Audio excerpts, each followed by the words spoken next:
le sentier étroit en altitude des Pyrénées. 4 silhouettes minuscules contre le vaste versant vertigineux des montagnes. Peu à peu, on avance le long de la pente interminable en direction du sommet. Les grandes vagues de la brume se lèvent de la vallée au-dessous, comme la fumée d'une fusillade mortelle, et les fleurs sauvages tout autour, un hommage floral aux morts d'un coup brutal et instantané. En sortant enfin en plein soleil, nous ressentons la tranquillité immense dans ce sanctuaire où la mort s'approche sans armes, sans violence.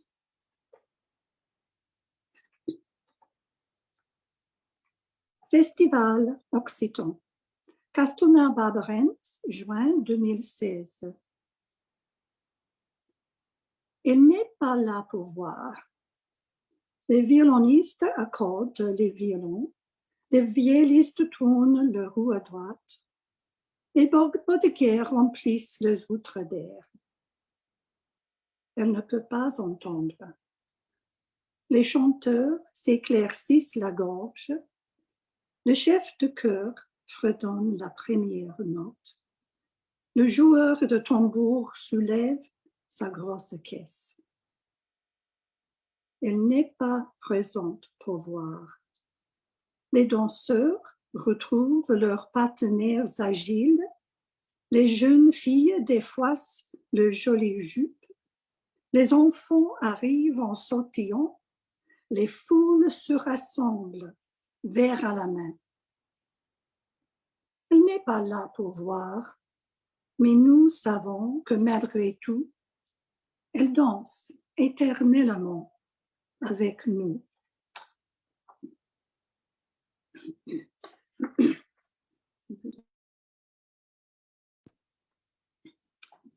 Je te compte. Je tiens, enroulé dans mes bras, des milliers de tes pensées et de tes idées créatives, des milliers de souvenirs bien gardés ou complètement perdus, des milliers d'images photographiques sur les sujets disparates qui me rappellent les nombres incalculables de nos pas en parcourant le monde. Dans mes bras, une centaine d'étudiants bien inspirés, 1000 repas sans sucre, bien cuisinés, ou quelquefois pas, des milliers de kilomètres arpentés en voiture, les tours innombrables des roues du vélo fixe, une centaine de balades le long des plages désertées, des milliers de douches prises devant mes yeux grands ouverts. Une multitude de mots dits à haute voix, mais encore plus pas exprimés. Tout cela dans la couverture de ta peau douce et souple, l'histoire entière de ta vie, tenue là, dans mes bras, un battement du cœur d'ici.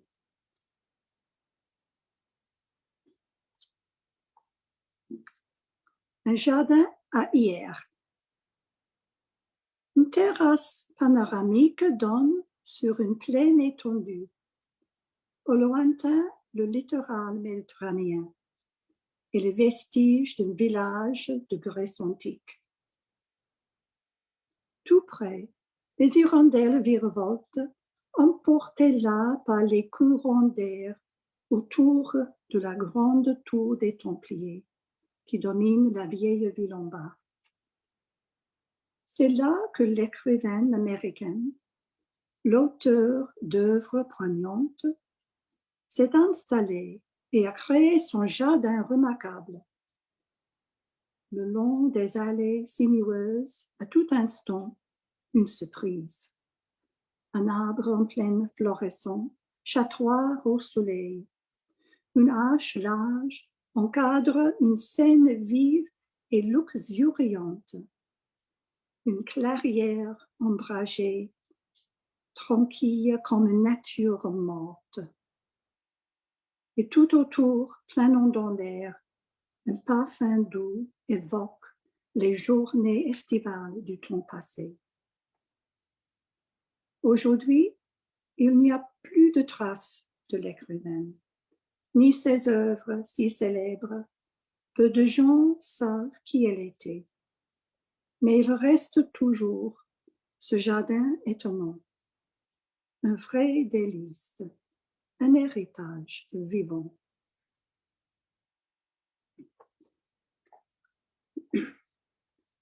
Par la rivière.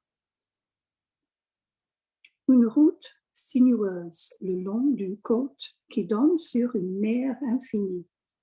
À l'est, le soleil se lève, ses rayons frappant les pointes des vagues et le faisant scintiller dans un torrent de lumière. Le ciel, brillant et lointain de jour, de nuit est une obscurité profonde, mais plein de sons des vagues qui battent sans cesse les falaises escarpées. Là sont des artistes et des écrivains, mais pas de Pablo Picasso ou de Jean Cocteau, pas de château ou d'allées en pierre rongée. Là, le passé est invisible, caché sous une terre ancienne, enterré avec les gens qui y ont laissé peu de traces, sauf l'héritage d'un paysage bien préservé. Non, ce n'est pas la rivière ni la Méditerranée, mais un terrain d'une beauté encore naturelle, avec une histoire aussi vieille que l'origine de l'homme.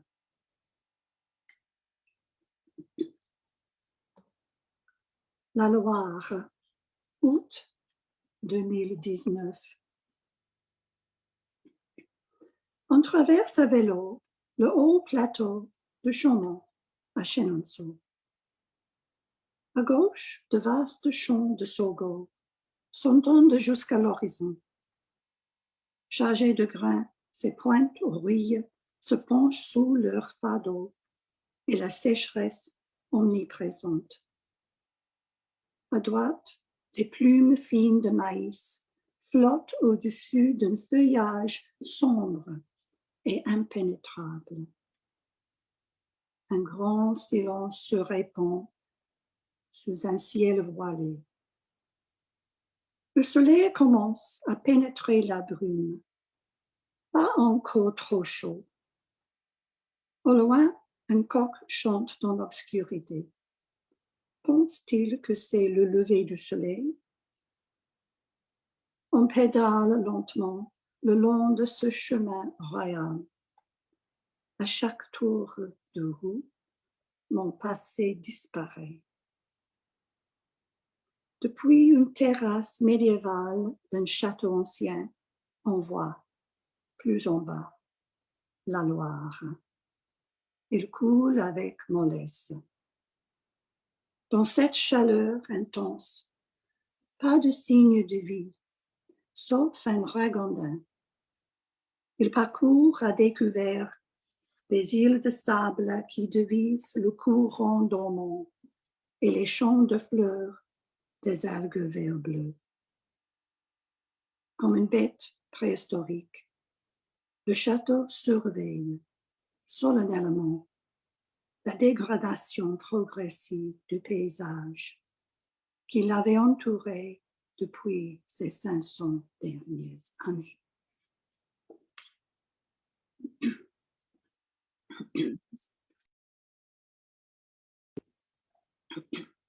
La Corse. Une image muette dans une chaleur envahissante au bord de l'espace et du temps suspendu.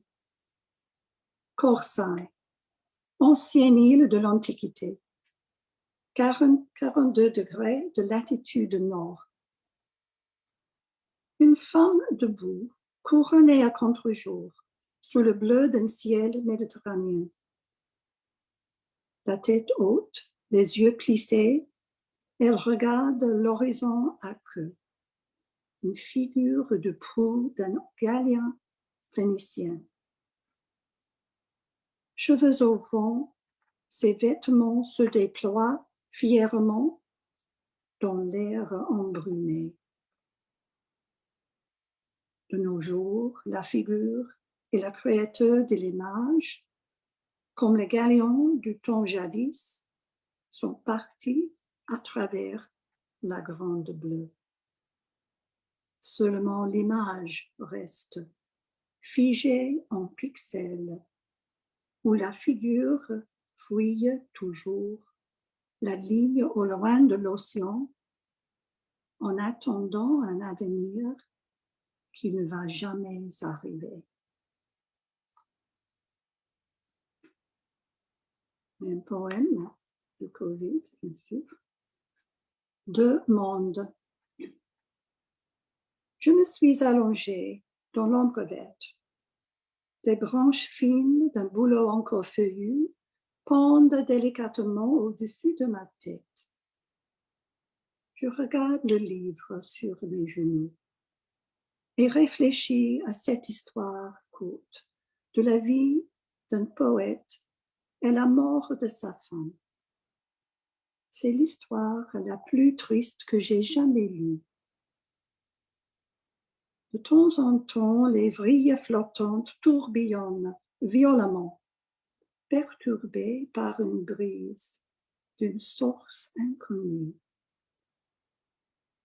Je regarde en haut un ciel bleu, extraordinairement bleu, et des nuages volumineux, blancs comme la couleur de l'innocence.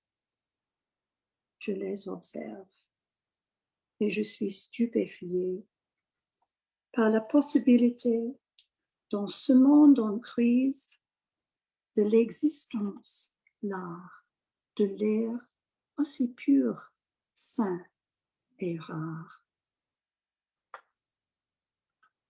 Et je vais finir avec un poème en anglais un peu scientifique qui s'intitulait Les années-lumière ou Light Years. Is there anyone out there?